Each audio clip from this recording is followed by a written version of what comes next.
প্রসাদের জন্য, খিচুড়ির জন্য ওখানে খেয়ে কোনো অসন্তুষ্ট তো হয় না। আমরা এখানে আপনাদেরকে বলছি এই জন্য আন্তরিকতার সাথে, অন্তত আপনারা কেউ না খেয়ে যাবেন না। আপনারা এখানে ডাল আছে, সবজি আছে, নিরামিষ আছে, আপনারা খাবেন। এই জন্য মনে হবেন না। এটা আমি মনে করি কেউ এটা প্রশ্ন তুললেও আশেপাশে বিয়ের মধ্যে মাছ দেয়, আপনি কেন দেবেন না? ডিম দেব, মাংস দেয়, আপনি কেন দেবেন? বললে আমি দেবো না, আমার ট্রেডিশন এটা।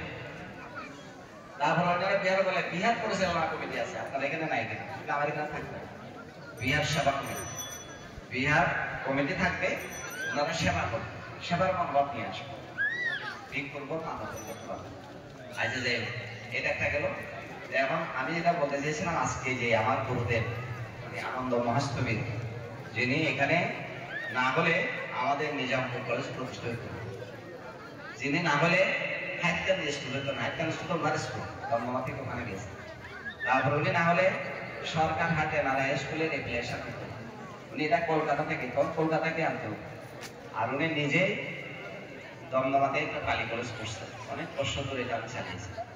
এই আজকে যে দমদমা গ্রামে এত শিক্ষা, সংস্কৃতি, বিজ্ঞানে এত উন্নতি, এটা আমার গুরুবান আনন্দ মহাস্তবীর অবদান, আমার সংস্কার।